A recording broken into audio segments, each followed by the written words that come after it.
बात बहुत ही पुरानी है। किसी पर्वत की तलहटी में रमेसरपुर नाम का एक बहुत ही रमणीय गांव था। इस गांव के मुखिया रमेसर काका थे। सभी गांववासी रमेसर काका की बहुत ही इज्जत करते थे और उनके विचारों सुझावों को पूरी तरह मानते थे। रमेसर काका की एक ही संतान थी, चंदा। 15-16 की उम्र में भी चंदा का नटखटपन गया नहीं था। वह बहुत ही शरारती थी। उसके चेहरे पर कहीं भी शोरशी का शर्मीलापन नजर नहीं आता, पर हाँ, उसके चेहरे से उसका भोलापन जरूर छलकता। उस समय हर माँ बाप की बस एक ही ख्वाहिश होती थी कि उनकी लड़की को अच्छा घर वर मिल जाए और वह अपने ससुराल में खुश रहे। रमेसर काका भी चंदा के लिए आसपास के गांवों वर देखुआ बनकर जाना शुरू कर दिए थे। एक बार पास के एक गांव के उनके मुखिया मित्र ने कहा कि उनकी नज़र में एक लड़का है, अगर आप तैयार हों तो मैं बात चलाऊं। रमेसर काका के हाँ करते ही उनके मुखिया मित्र की अगुवाई में चंदा का विवाह तय हो गया। चंदा का पति नदेसर उस समय कोलकाता में कुछ काम करता था। नदेसर देखने में बहुत ही सीधा साधा और सुंदर युवक था। वह रमेसर काका को पूरी तरह से भा गया था। खैर, शादी हुई और रमेसर काका ने नम आंखों से चंदा को विदा किया। कुछ ही दिनों में चंदा अपने ससुराल में भी सबकी प्रिय हो चुकी थी। 1-2 महीना चंदा के साथ बिताने के बाद नदेसर भारी मन से कोलकाता की राह पर निकल पड़ा। चंदा ने नदेसर को समझाया कि कमाना भी जरूरी है और 5-6 महीने की ही तो बात है, दिवाली में आपको फिर से घर आना ही है। तब तक मैं नजरें बिछाए आपका इंतजार प्रसन्न मन से कर लूंगी। कोलकाता पहुंचने पर नदेसर ने फिर से अपना काम धंधा शुरू किया, पर काम में उसका मन ही नहीं लगता था। बार बार चंदा का शरारती चेहरा उसके आंखों के आगे घूम जाता। वह जितना भी काम में मन लगाने की कोशिश करता, उतना ही चंदा की याद आती। नदेसर की यह बेकरारी दिन व दिन बढ़ती ही जा रही थी। उसने अपने दिल की बात अपने साथ काम करने वाले अपने 5 मित्रों को बताए। ये पांचों उसके अच्छे मित्र थे। नदेसर दिन रात अपने इन 5 दोस्तों से चंदा की खूबसूरती और उसके शरारतीपन का बखान करता रहता। 5 मित्र चंदा के बारे में सुनकर उसकी खूबसूरती की एक छवि अपने अपने मन में बना लिए थे और अब बार बार नदेसर से कहते कि भाभी से कब मिलवा रहे हो। नदेसर कहता कि मैं तो खुद ही उससे मिलने के लिए बेकरार हूँ, पर समझ नहीं पा रहा हूँ कि कैसे मिलूँ। खैर, अब नदेसर के 5 दोस्तों के दिमाग में जो एक भयानक घिनौनी खिचड़ी पकनी शुरू हो गई थी, उससे नदेसर पूरी तरह अनभिज्ञ था। उसके 5 दोस्तों ने एक दिन नदेसर से कहा कि यार, भाभी को यहीं ले आओ, कुछ दिन रहेगी, कोलकाता भी घूम लेगी तो उसको बहुत अच्छा लगेगा और फिर 1-2 हफ्ते में उसे वापस छोड़ आना।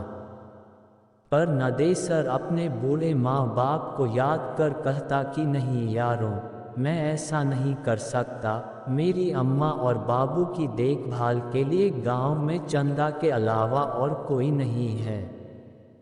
कुछ दिन और बीते, पर ये बीतते दिन नदेसर की बेकरारी को और भी बढ़ाते जा रहे थे। अब तो नदेसर का काम में एकदम से मन नहीं लग रहा था और उसे बस गांव दिखाई दे रहा था। एक दिन रात को नदेसर के 5 दोस्तों ने नदेसर से कहा कि चलो हम लोग तुम्हारे गांव चलते हैं। नदेसर अभी कुछ समझ पाता या कह पाता तब तक उसके उन 5 दोस्तों में से निकेश नामक दोस्त ने कहा कि यार टेंशन मत ले, कह देना कि अभी काम की मंदी चल रही है इसलिए गांव आ गया, और साथ ही इसी बहाने हम मित्र लोग भी तुम्हारा गांव देख लेंगे और भाभी के साथ ही तुम्हारे माता पिता से भी मिल लेंगे क्योंकि हम लोगों का तो गांव भी नहीं है। इसी कोलकाता में पैदा हुए और कोलकाता को ही अपना घर बना लिए। हम लोग भी चाहते हैं कि कुछ दिन गांवी आबो हवा का आनंद लें। नदेसर तो घर जाने के लिए बेकरार था ही, उसे अपने दोस्तों की बात भली लगी। फिर क्या था, दूसरे दिन ही नदेसर अपने उन 5 दोस्तों के साथ अपने गांव के लिए निकल पड़ा। उसके गांव के आसपास में बहुत सारे घने जंगल थे।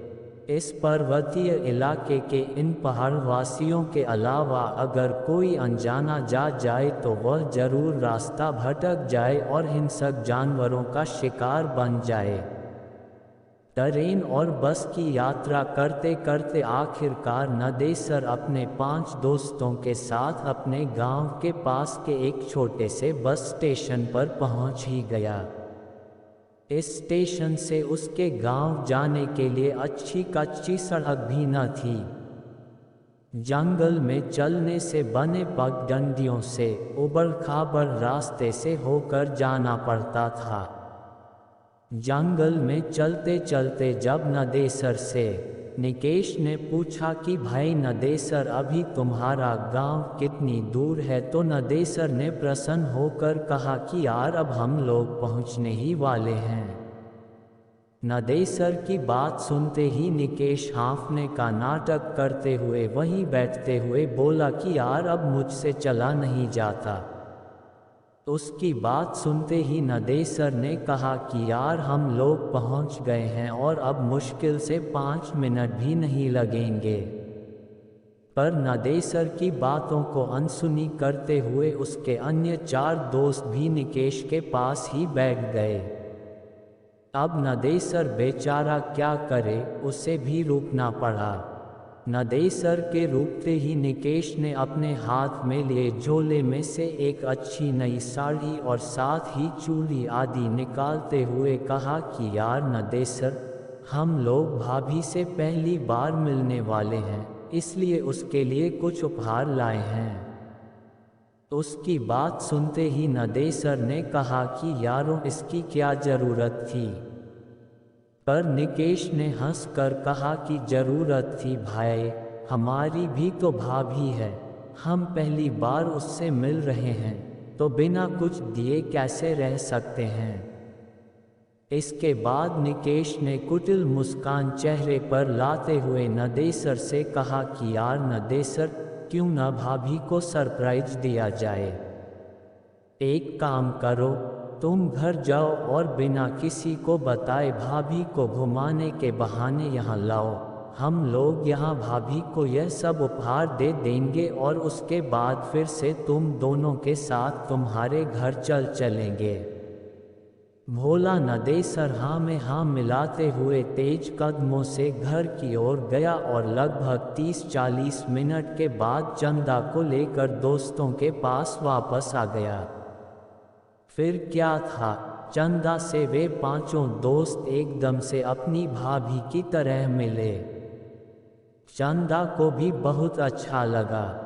इसके बाद जब चंदा ने उन्हें घर चलने के लिए कहा तो अचानक उनके तेवर थोड़े से बदले नजर आए।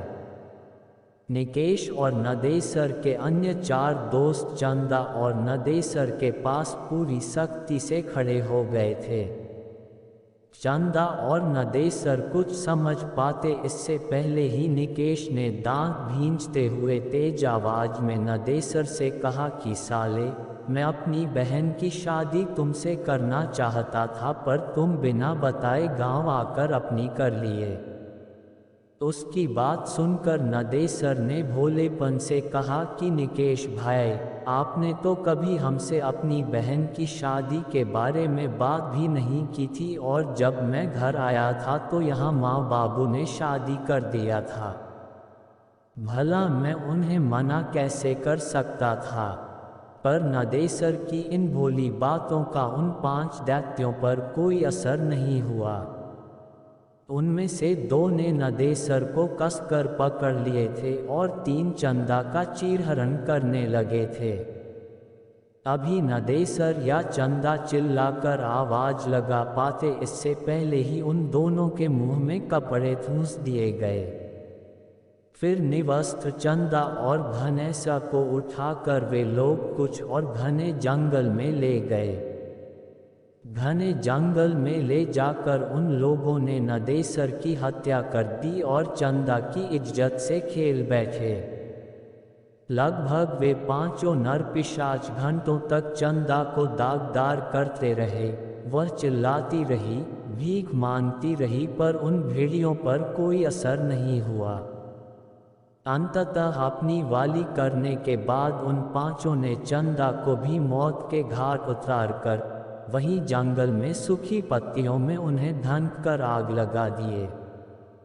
आग लगाने के बाद ये 5 दोस्त जिधर से आए थे उधर को भाग निकले। जंगल जलने लगा और जलने लगे चंदा और नदेसर के जिस्म। सब कुछ स्वाहा हो गया था। इस आग से आसपास के गांव वालों को कुछ भी लेना देना नहीं था, क्योंकि जंगल में आग लगना कोई बहुत बड़ी बात नहीं थी। कभी भी कोई भी अपनी लंठई में जंगल में आग लगा दिया करता था। धीरे धीरे समय बीतने लगा।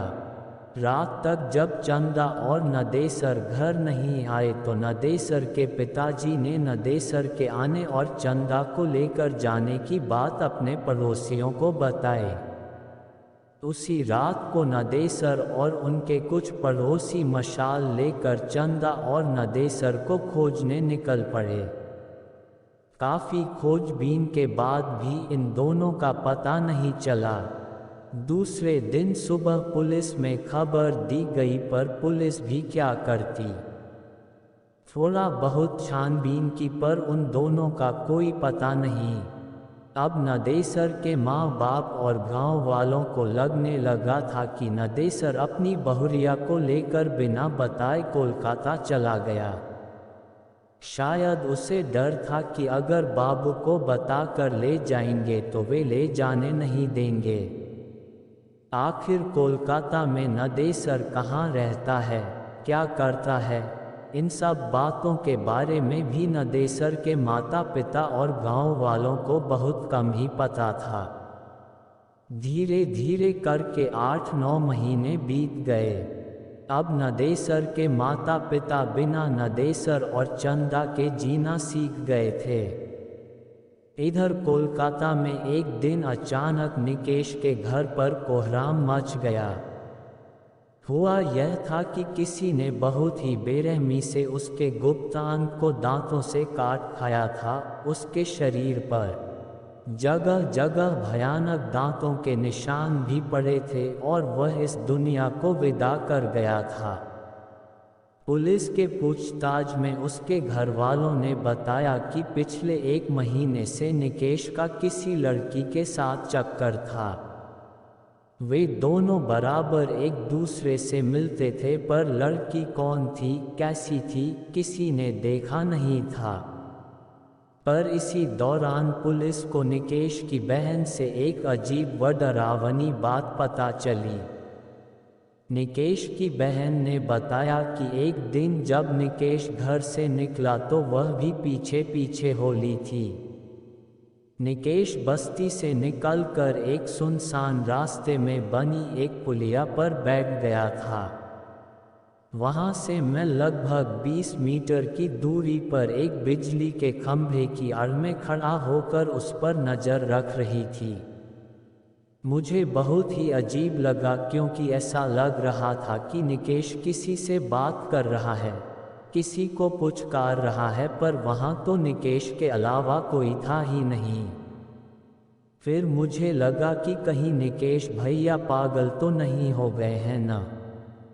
अभी मैं यही सब सोच रही थी, तभी एक भयानक काली छाया मेरे पास आकर खड़ी हो गई।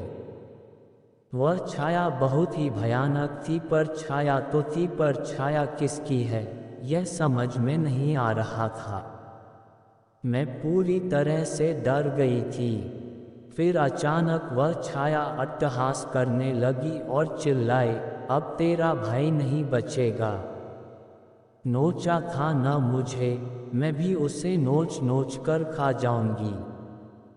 और हाँ, एक बात तू याद रख, अगर यह बात किसी को भी बताई तो मैं तेरे पूरे घर को बर्बाद कर दूंगी।